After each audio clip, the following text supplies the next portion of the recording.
Bueno, la ley de Boyle es una ley de gases que relaciona el volumen y la presión de una cantidad de gas mantenida a temperatura constante. En nuestro experimento las variables serían el B1 o el volumen cero, que es el primer volumen de la lata antes de, pues, de sufrir un cambio.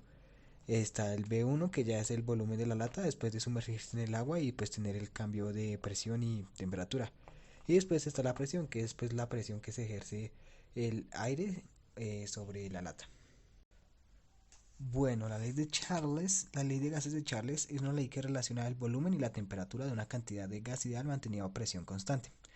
O sea, esto quiere decir que cuando sube la temperatura, también lo hace el volumen. En el experimento, las variables serían el primer volumen, que es el volumen inicial de la lata antes de sufrir un cambio de temperatura y presión.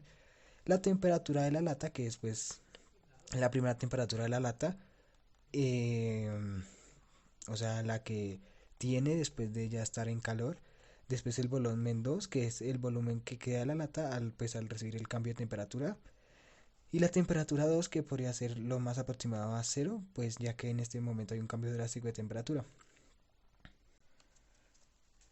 Bueno, la ley de Gusack establece que la presión de un volumen fijo es directamente proporcional a su temperatura. Si la temperatura del gas sube, también lo hará su presión. Las variables en este caso serían la presión inicial de la lata, que es cero porque no hay ninguna presión sobre ella. La presión ejercida, la otra variable sería la presión 2, que es la presión ejercida al cambiar temperatura drásticamente. O sea, la presión que ejerce el aire. Después la siguiente variable sería la temperatura 1, que es la temperatura pues, de la lata cuando está en calor, y la temperatura 2 de la lata, que ya es después de cambiar drásticamente y ser sumergida en el agua. Y por último, la ley de gases o la ley de gases combinados es una ley que combina las leyes de Charles Boyle y de la ley de Gusack. Eso se refiere a que las variables son presión, volumen y temperatura. En este caso, relacionado a nuestro experimento sería la presión 1, que es la presión de la lata, que o sea, en estos casos aún no se ha aplicado ninguna presión.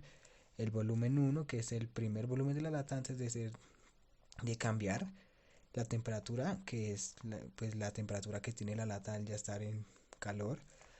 La presión 2 es la presión que recibe la lata por parte del aire. El volumen 2, que es ya el volumen con el que queda la lata después de ser sometida al agua. Y la temperatura 2, que es la temperatura de la lata después de ser sumergida en el agua y cambiar drásticamente. Bueno, como pudimos evidenciar al principio del video, pues mi experimento no resultó muy bien, ya debido a que la lata no reaccionó como se esperaba que reaccionara. En todo caso, voy a proceder a explicar el experimento y a explicar el por qué ocurre ese fenómeno y ese cambio en la lata.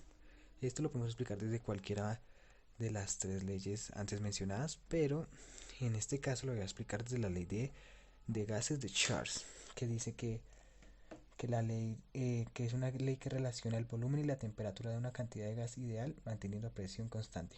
Cuando sube la temperatura, también lo hace el volumen.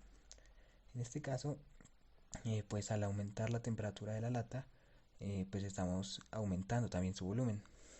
Y después, al la lata ser sumergida en pues, en agua fría, esto genera que haya un cambio drástico de temperatura y que la lata pues reduzca completamente su volumen, ya que el volumen y la temperatura según esta ley son directamente proporcionales. Esto quiere decir que si el volumen sube, que si la temperatura sube, perdón, el volumen también lo hará.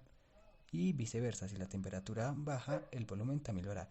Entonces, pues esta es la explicación del fenómeno y por qué sucede, según la ley de Charles.